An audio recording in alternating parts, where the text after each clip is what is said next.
Hello, welcome. Thank you so much for joining us here today at Penobscot Marine Museum. I'm Sarah, I'm one of the museum educators, and we've been looking at paintings from our collection. Today we have a print, and I'm excited to show you this woodblock print by Yoshi Sano of the Residence of Foreign Merchants in Yokohama. And there's so much going on in this image. I find it really fascinating. We've got a bunch of different people. We have some men dressed up in Western clothes. We have the harbor and ships in the background.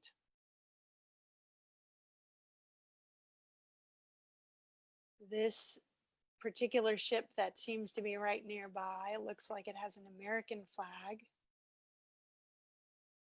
And there's a few Japanese vessels in the background, in the distance on the horizon.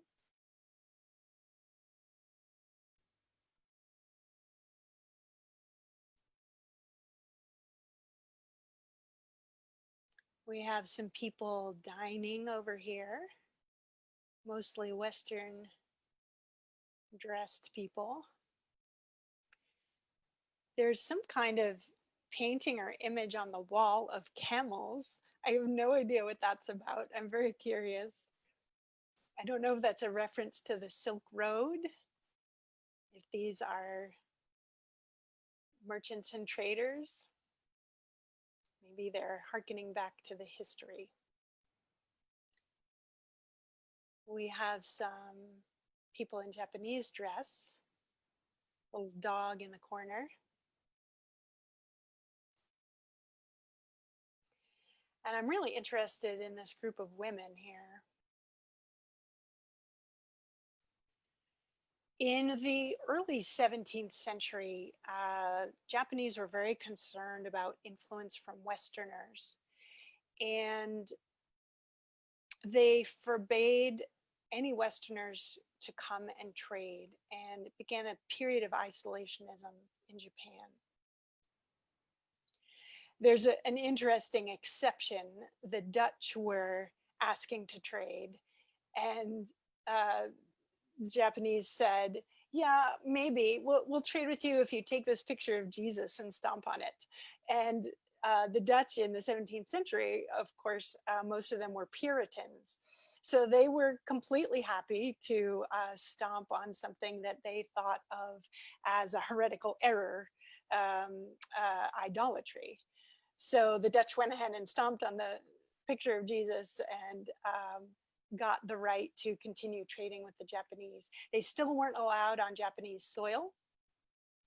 There was actually a manufactured island, man-made little island out in Nagasaki Bay, where the Dutch were allowed to hang out while they were trading.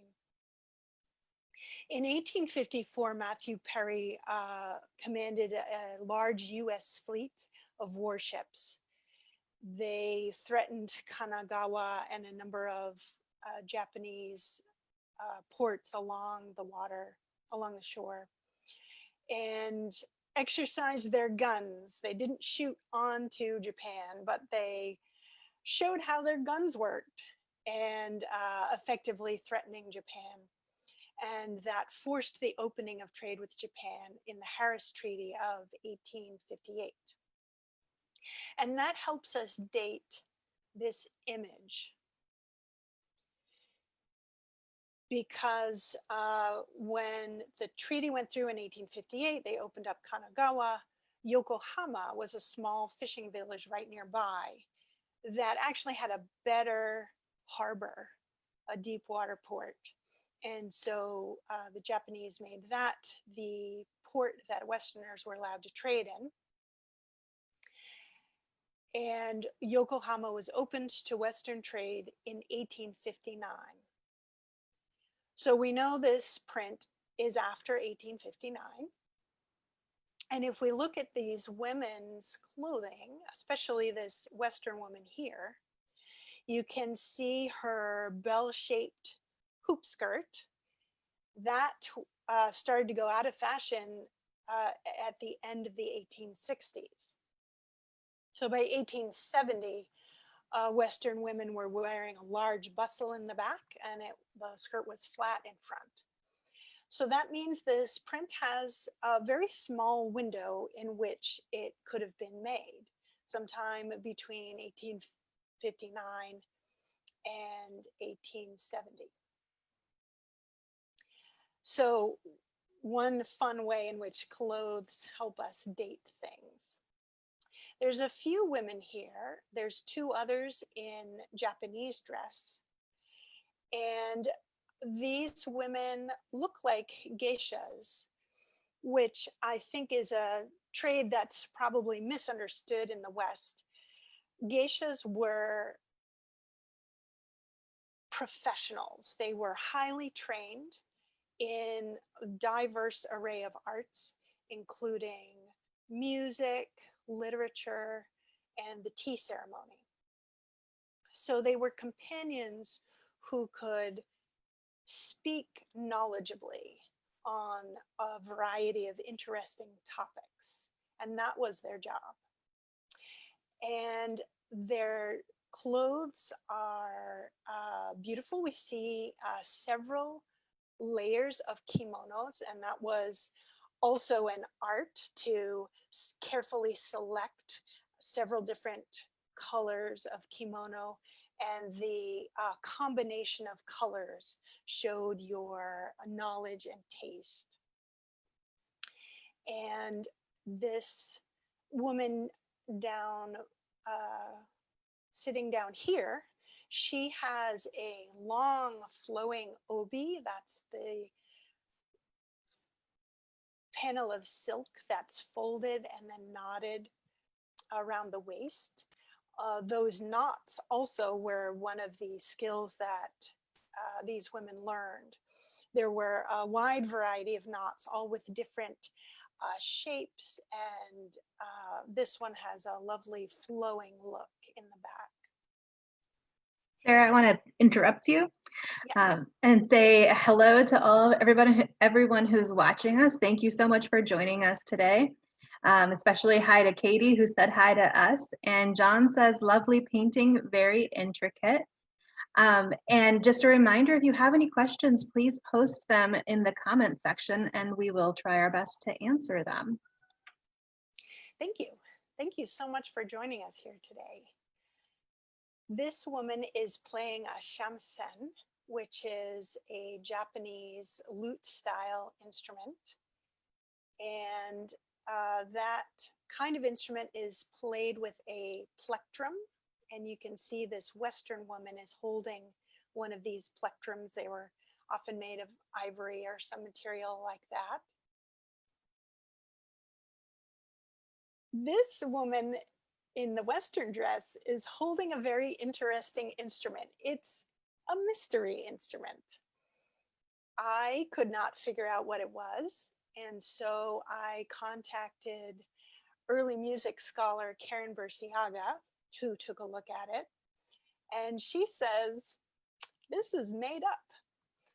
Probably the Japanese artist Yoshi Sano didn't actually know a whole lot about Western instruments, but he wanted to show something different and interesting. And maybe he had an image of a violin or a viol or something like that that he used as inspiration, but clearly didn't know how those instruments were played, because there is no instrument from 1850 that looks like a viol and is played like a guitar. The Westerners in Yokohama was a very new and intriguing thing to the Japanese. And they were very curious. And so they started a market for these images. And hundreds of images of Westerners, often caricatures, were created for Japanese to buy. I find this culture clash in the corner very interesting. There's a little Western boy pulling the hair of one of the Japanese women, which was extremely rude and would have not been tolerated by a little Japanese boy, and is an example of two different cultures and people trying to deal with other people who don't know your culture and do things that you would consider very rude.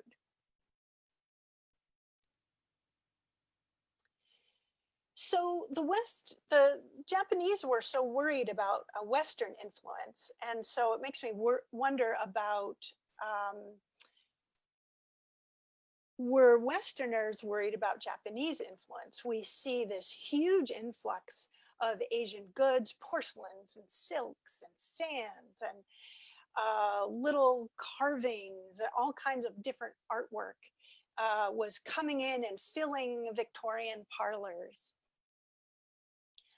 But when we look at Penobscot Bay sea captains and mariners, they're not changing their culture. They're still eating the foods that they're familiar with. They are not learning the languages of the people that they are trading with. And so there doesn't seem to be a lot of cross-cultural influence. This is a Japanese vessel, sailing vessel. This is from our collection. All of the images today are from Penobscot Marine Museum's collection. And this is from a series of prints of Perry's report to the US Congress on his trip to Japan. So here's an interesting exception. This is Frank Irving Pendleton. He was a sea captain out of Penobscot Bay. And in 1880, he sailed his ship, the Nancy Pendleton, to Yokohama, Japan.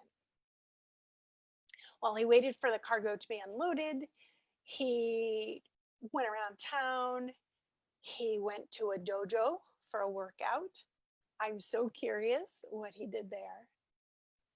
And then he went to the studio of Ryuho Yanisias to order 2 portraits. And this is one of them. This is a portrait of himself. But he's wearing a very fancy Japanese outfit here.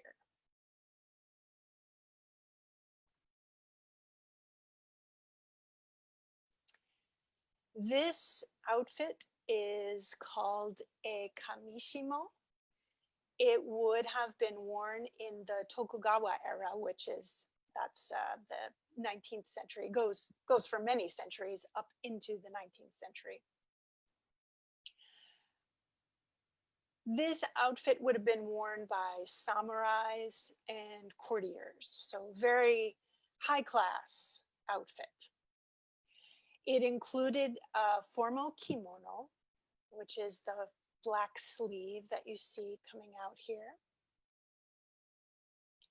It included hakama trousers.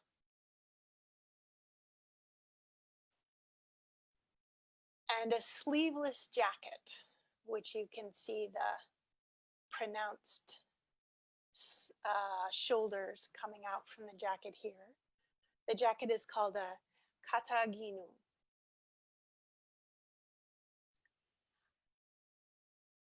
Look at these trousers. Look at how very long they are.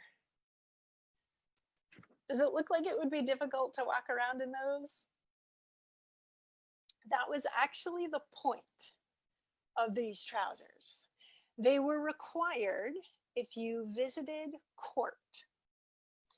And the purpose was to slow people down to prevent a surprise attack. He's also holding a couple of swords. He's got a short sword and a long sword. And we have a sword in our collection. This is a Japanese sword with a wooden scabbard.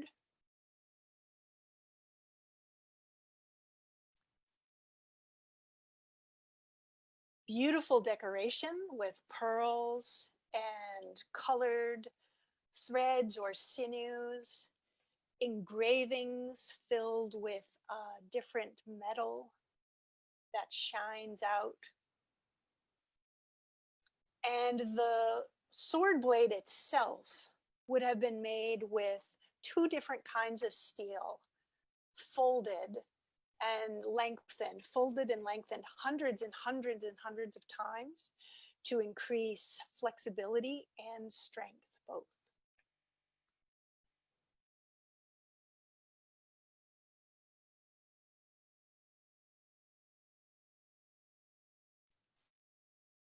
This was the other portrait. This is of his son, Irving Erskine. Irving Erskine was actually born with a twin brother, but his brother died early on. What do you think? Cute or creepy? He's in his christening gown.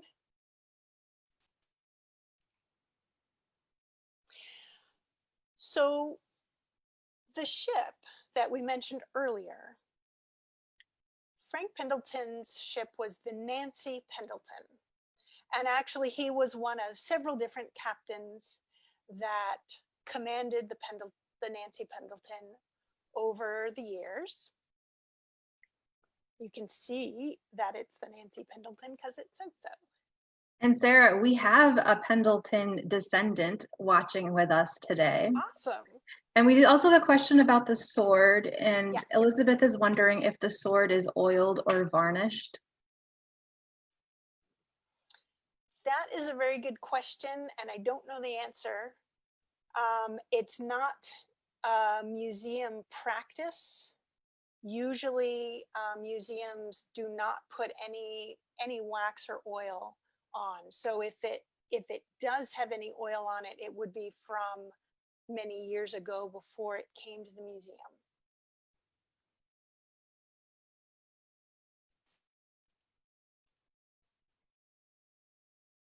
So Nancy Pendleton was a relative of Frank Pendleton. And her story is actually pretty interesting. So I'm going to finish up with telling you a little bit about Nancy Pendleton. She was Frank Pendleton's great aunt. And both of them were part of a huge extended family full of ship captains. And Nancy Pendleton was in the very beginning of all of this. She married Phineas Pendleton I way back sometime around the Revolutionary War. Phineas Pendleton was a captain of a schooner named Belfast. Belfast was captured, the schooner was captured in the War of 1812. And Phineas Pendleton was captured by the British and put in jail in Halifax. So Phineas Pendleton is in prison in Halifax. And did Nancy know? Did she read about it in a paper? Did she have any way of knowing where he was? Or did he just not come home on time? He did make it back safely eventually and never went to sea again. I wonder if she had a say in that decision. They became farmers and they had 12 children. And those 12 children had many more grandchildren, and many of these people were involved in maritime trades especially ship captains. And this just fascinates me. All these things are all connected, and I love looking at all of these images with you and looking closely and learning more about maritime history in Penobscot Bay in the 19th century. Thank you so much for joining us today. If you would, we'd be very grateful if you could fill out a short survey. We'll post a link below. Thank you so much to our members and our donors. You've made this possible, and we're very grateful. Thank you to the National Endowment for the Humanities, the Human Endeavor, exploring the human endeavor. Join us again next week, Friday at noon. We will be looking at an artist from Penobscot Bay, and her name is Dolly. She did a wide variety of images, and we'll be looking at them. So check it out next Friday at noon. Thank you so much for being with us here today. I had a lot of fun. Thank you. Take care.